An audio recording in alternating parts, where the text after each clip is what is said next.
Hello दोस्तों, नमस्कार। स्वागत है आप सभी का विजडम पॉइंट पर। दोस्तों, उम्मीद करती हूँ कि आप सभी लोग बेहतर होंगे, जहाँ होंगे ज़ोर शोर से अपनी तैयारियों में जुटे होंगे और निश्चित रूप से ये वर्ष आप सभी के लिए ढेर सारी खुशियाँ लेके आएगा, क्योंकि ये साल परीक्षाओं का साल है और आने वाले दिनों में बहुत सारी परीक्षाएं हैं जिनसे आपका सामना होना है और निश्चित रूप से आप उन परीक्षाओं की तैयारियों में ज़ोर शोर से लगे होंगे।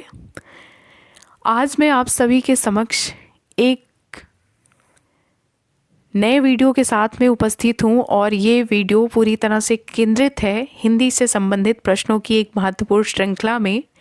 और आज के इस वीडियो में हम देखेंगे पाश्चात्य साहित्य को, उससे जुड़े हुए महत्वपूर्ण प्रश्नों को जो कि विभिन्न परीक्षाओं में आए हुए हैं। और एक तरह से ये वीडियो आधारित होगा रिवीजन पे। तो आइए जुड़ते हैं और देखते हैं एक महत्वपूर्ण वीडियो। दोस्तों, आप सभी से एक अनुरोध है, मैं वीडियो में आगे बढ़ूं उससे पहले आप सभी से एक अनुरोध है कि अगर अभी तक आपने मेरे चैनल को सब्सक्राइब नहीं किया है तो प्लीज़ मेरे चैनल को सब्सक्राइब करें। और अगर मेरे वीडियोज़ आपको पसंद आए तो इसे लाइक और शेयर भी ज़रूर करें। धन्यवाद। चलिए शुरू करते हैं आज का वीडियो। आज के वीडियो का पहला प्रश्न है, आई.ए. रिचर्ड्स के महत्वपूर्ण सिद्धांतों में से एक है। आई.ए. रिचर्ड्स जो कि पाश्चात्य साहित्य के एक मूर्धन्य विद्वान माने जाते हैं और इन्होंने कई सारे सिद्धांत दिए हैं साहित्य को।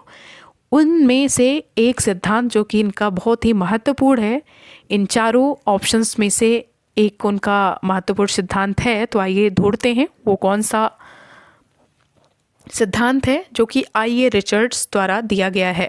ऑप्शन है विरेचन सिद्धांत, अनुकरण सिद्धांत, संप्रेषण सिद्धांत और निर्वैयक्तिकता का सिद्धांत। तो दोस्तों, इसका सही उत्तर है ऑप्शन सी, संप्रेषण सिद्धांत, जो कि आई.ए. रिचर्ड्स का दिया हुआ है। विरेचन सिद्धांत अरस्तू का है। अनुकरण सिद्धांत भी प्लेटो और अरस्तू दोनों का है। निर्वैयक्तिकता का सिद्धांत मुझे लगता है इलियट ने दिया था निर्वैयक्तिकता का सिद्धांत। तो इसमें जो सबसे महत्वपूर्ण है आई.ए. रिचर्ड्स का जो सिद्धांत है वो है संप्रेषण सिद्धांत। इसकी व्याख्या है, रिचर्ड्स का महत्वपूर्ण काव्य शास्त्रीय सिद्धांत संप्रेषण सिद्धांत है। कैथार्सिस शब्द मूलतः संबंधित है। कैथार्सिस शब्द जिसको हम विरेचन के नाम से जानते हैं, ये मूलतः किससे संबंधित है? तो ये भौतिक शास्त्र से है या रसायन शास्त्र से है, समाज शास्त्र से है या चिकित्सा शास्त्र से? तो कैथार्सिस जिसको हम विरेचन कहते हैं, ये शब्द मूलतः संबंधित है चिकित्सा शास्त्र से। तो दोस्तों, इसका सही उत्तर है ऑप्शन डी, चिकित्सा शास्त्र।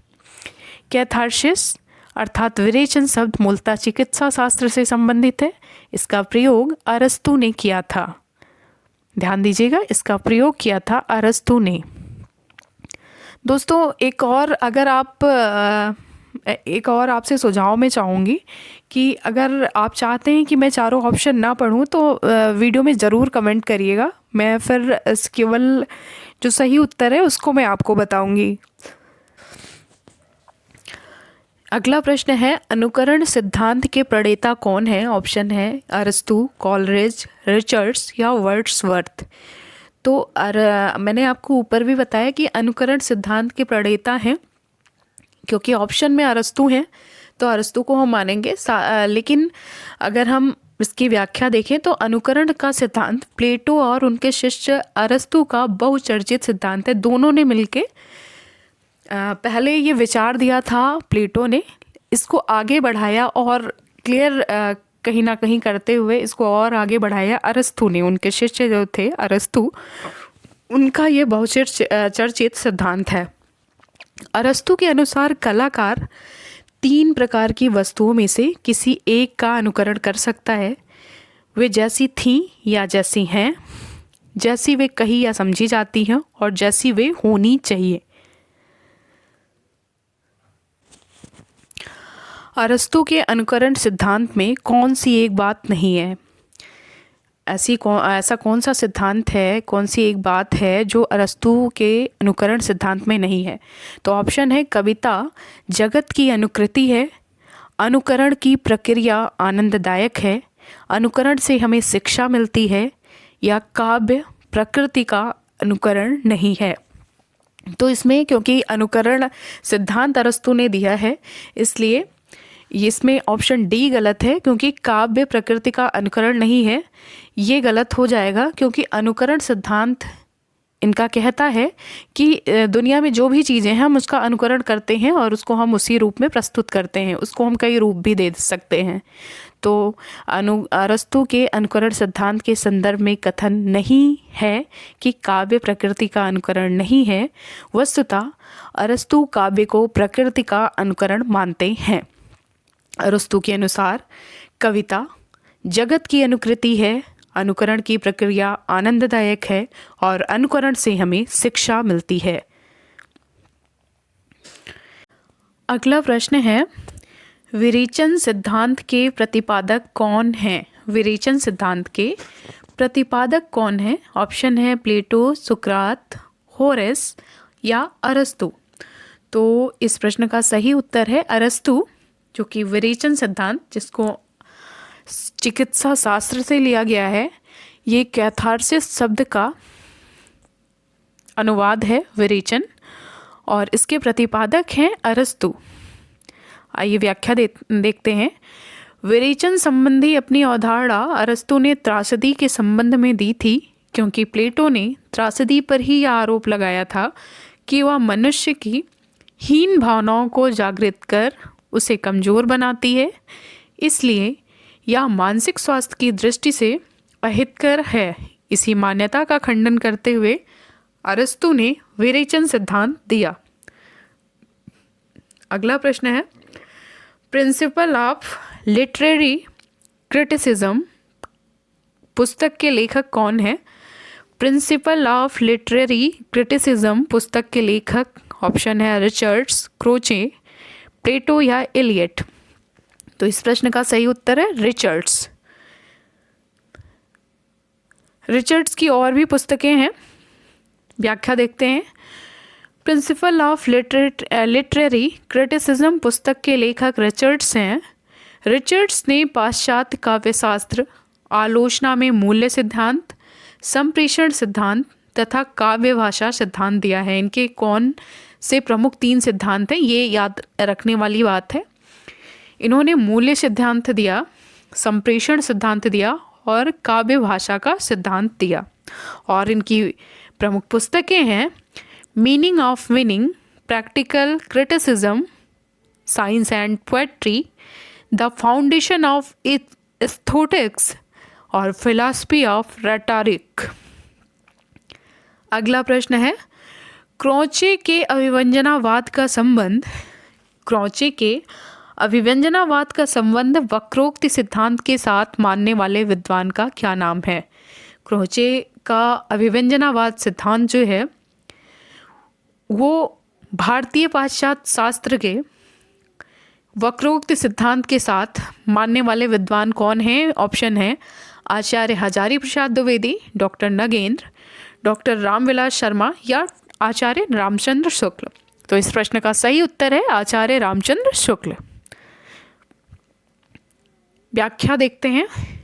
क्रोचे के अभिव्यंजनावाद का संबंध भारतीय वक्रोक्त सिद्धांत के साथ मानने वाले विद्वान हैं आचार्य रामचंद्र शुक्ल। वक्रोक्त सिद्धांत आचार्य कुंतक का है और इसका प्रमुख ग्रंथ है वक्रोक्त जीवितम। वक्रोक्त सिद्धांत द्वारा ही सर्वप्रथम भारतीय काव्यालोचना के इतिहास में कलावाद की प्रतिष्ठा हुई। अपने इंदौर भाषण के दौरान आचार्य रामचंद्र शुक्ल ने क्रोचे के अभिव्यंजनावाद को भारतीय वक्रोक्त सिद्धांत का विलायती संस्करण कहा है। नेक्स्ट क्वेश्चन, सुमेलित कीजिए। एक तरफ ग्रंथ के नाम दिए गए हैं, दूसरी तरफ उसके राइटर्स के नाम दिए गए हैं। एक ग्रंथ है पेरी इप्सुस और इसके इसको अगर सूची 2 से मिलान किया जाए तो इसके राइटर हैं लोनजाइनस। पोइटिक्स एक रचना है जो कि अरस्तु की है। एस्थेटिक रचना है क्रोचे की, और यूओन नाम की एक रचना है जो कि प्लेटो की है। तो आइए इसका सही उत्तर देखते हैं।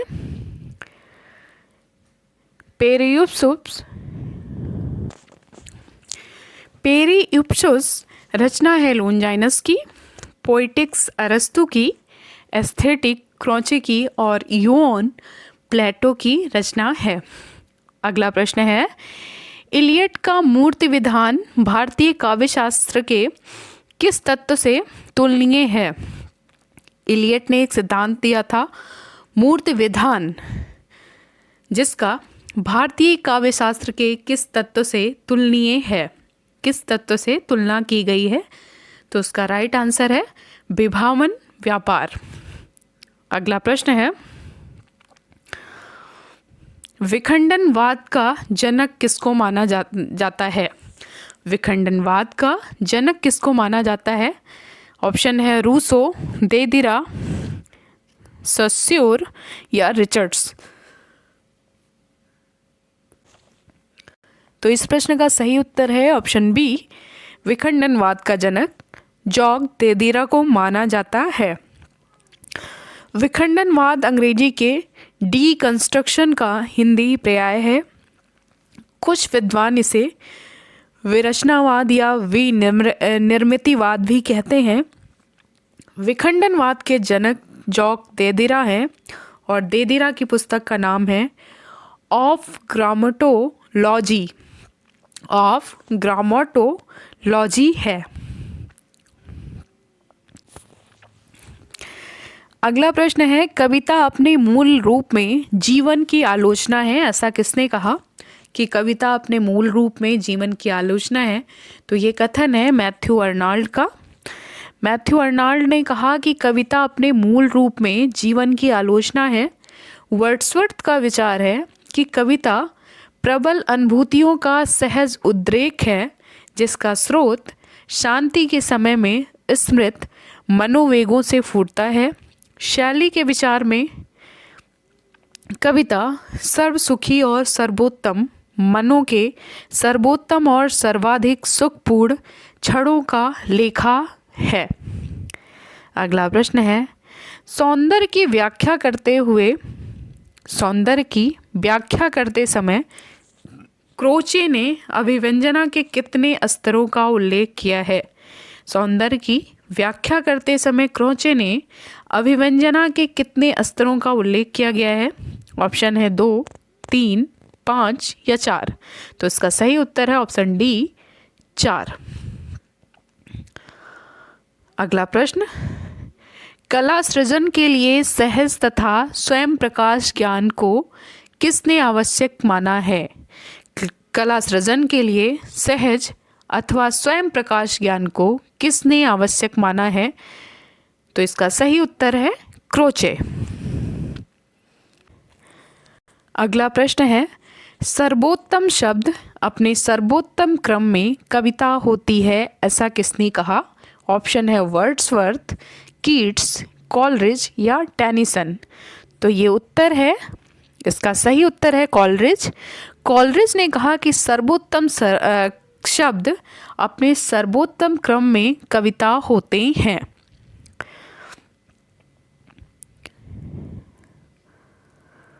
अगला प्रश्न है, लोनजाइनस के अनुसार इनमें से महान काव्य का उत्पत्तिकारक कौन है? लोनजाइनस के अनुसार इनमें से महान काव्य का उत्पत्तिकारक कौन है? तो इस प्रश्न का सही उत्तर है आत्मिक भव्यता। 4 ऑप्शन दिए गए हैं, क्षुद्रता, अल्पज्ञता, कटुता और आत्मिक भव्यता। तो लोनजाइनस के अनुसार इसमें से महान काव्य का उत्पत्तिकारक है आत्मिक भव्यता। हमारे सबसे मधुर गान वे हैं जिनमें विषादपूर्ण भाव व्यक्त किए जाते हैं। ये पंक्ति किसकी है? हमारे सबसे मधुर गान वे हैं जिनमें विषादपूर्ण भाव व्यक्त किए जाते हैं। इस प्रश्न का सही उत्तर है सैली। सैली, जो कि एक अंग्रेजी विचारक थे, उन्होंने कहा कि हमारे सबसे मधुर गान वे हैं जिनमें विषादपूर्ण भाव व्यक्त किए जाते हैं। अगला प्रश्न है, आलोचना को कला की सजगता किसने कहा है? आलोचना को कला की सजगता किसने कहा है? इस प्रश्न का सही उत्तर है मिडिलटन मरे, जिन्होंने आज आलोचना को कला की सजगता कहा है। अगला प्रश्न है, लोनजाइनस ने उदात्त के कितने स्रोतों का उल्लेख किया है? लोनजाइनस ने उदात्त सिद्धांत दिया था, काव्य में उदात्तता की बात की थी, तो उन्होंने उदात्त के कितने स्रोतों का उल्लेख किया है?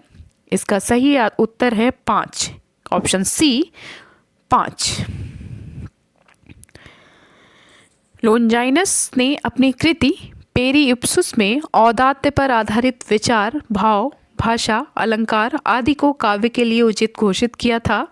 अपने उदात्त के विवेचन में लोनजाइनस ने उदात्त काव्य रचना के 5 तत्व बताए थे। ये हैं महान और पुष्ट विचारों के धारण की क्षमता, प्रबल भावावेग की प्रेरणा, अलंकारों की समुचित योजना, अभिजात पद रचना तथा गरिमा और ऊंचाई का समग्र प्रभाव।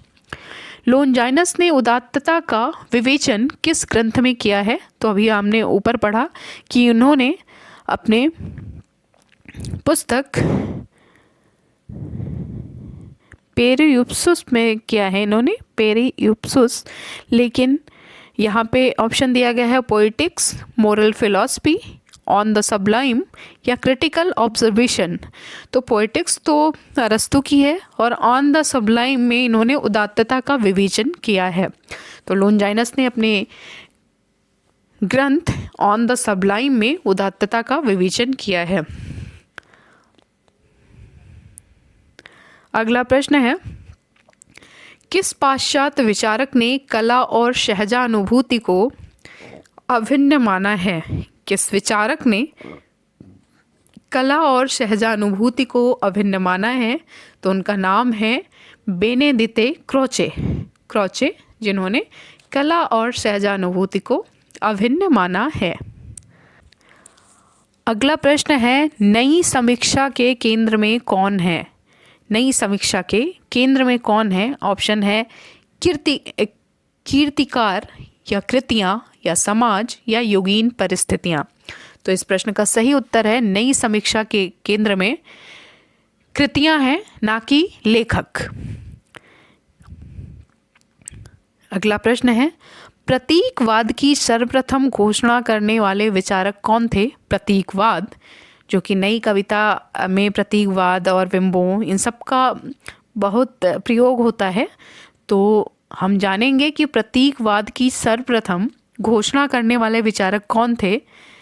इनका नाम है जीन मोरे, जिन्होंने प्रतीकवाद की सर्वप्रथम घोषणा की थी।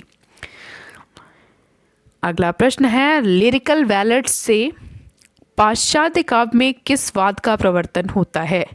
लिरिकल बैलेट्स से पाश्चात्य काव्य में किस वाद का प्रवर्तन होता है? तो इस प्रश्न का सही उत्तर है स्वच्छंदतावाद का। लिरिकल बैलेट्स के बारे में जानते हैं। लिरिकल बैलेट्स से पाश्चात्य काव्य में स्वच्छंदतावाद का प्रवर्तन होता है। 1798 ईस्वी में कॉलरिज और वर्ड्सवर्थ की कविताओं का संग्रह लिरिकल बैलेट्स प्रकाशित हुआ था। ये ध्यान रखिए कि ये दो बड़े कवियों का, दो बड़े आलोचकों के कविताओं का संग्रह है और ये 1798 ईस्वी में प्रकाशित हुआ था। वो दोनों बड़े कवि हैं कॉलरिज और वर्ड्सवर्थ, और इनकी कविताओं का संग्रह है लिरिकल बैलेट्स। इस संस्करण की संक्षिप्त भूमिका एडवर्टिजमेंट शीर्षक से वर्ड्सवर्थ ने लिखी थी। इस संस्करण की भूमिका वर्ड्सवर्थ ने लिखी थी और 1800 में लिरिकल बैलेट्स का दूसरा संस्करण भी प्रकाशित हुआ था, जिसकी लंबी भूमिका वर्ड्सवर्थ ने लिखी। इस भूमिका में काव्य और काव्य भाषा पर वर्ड्सवर्थ की व्यक्तिगत मान्यताओं का प्रतिपादन है। अगला प्रश्न है कि निर्वैयक्तिकता का सिद्धांत किसका है? ऑप्शन है अरस्तु, क्रोचे, इलियट, या उपर्युक्त में से एक से अधिक या कोई नहीं। तो निर्वैयक्तिकता का सिद्धांत, इसके प्रतिवादक हैं ऑप्शन सी, ग्रांट, इलियट। आइए देखते हैं पाश्चात्य साहित्यकारों के प्रमुख सिद्धांत। कल्पना का सिद्धांत किसने दिया था? कॉलरिज ने। कॉलरिज ने कल्पना का सिद्धांत दिया था। उदात्तता का उदांत सिद्धांत दिया था लोंजाइनस ने। विरेचन सिद्धांत है अरस्तु का। संप्रेषण सिद्धांत है रिचर्ड्स का। और सहज भावोच्छ्वास का सिद्धांत है वर्ड्सवर्थ का। वर्ड्सवर्थ पाश्चात्य काव्य में स्वच्छंदतावाद के प्रवर्तक माने जाते हैं। अरस्तु ने साहित्य का उद्देश्य विरेचन माना है, कैथार्सिस माना है। साहित्य का उद्देश्य विरेचन किसने माना? देखिए वही प्रश्न आ गया है और इस प्रश्न का उत्तर हम जानते हैं अगर आपने वीडियो ऊपर देखा है। इवन इससे पहले, जस्ट पहले मैंने बोला है कि साहित्य का उद्देश्य विरेचन किसने माना है? अरस्तु ने। अगला प्रश्न है, क्रोचे के अभिव्यंजनावाद को वक्रोक्ति सिद्धांत का विलायती संस्करण किसने कहा है? तो इस प्रश्न का उत्तर है, क्रोचे के अभिव्यंजनावाद को वक्रोक्ति का विलायती संस्करण किसने कहा है? उपर्युक्त में से कोई नहीं। इसको कहा है, ये जो ऑप्शन दिए गए हैं इसमें से कोई नहीं, ये सेंटेंस है आचार्य रामचंद्र शुक्ल का। उन्होंने कहा था कि क्रोचे का जो अभिव्यंजनावाद है वो हमारे वक्रोक्ति सिद्धांत का विलायती संस्करण है। तो दोस्तों ये था हमारा आज का वीडियो। उम्मीद करती हूँ आपको पसंद आया होगा। मिलते हैं अपने अगले वीडियो में एक नए टॉपिक के साथ में। तब तक के लिए नमस्कार।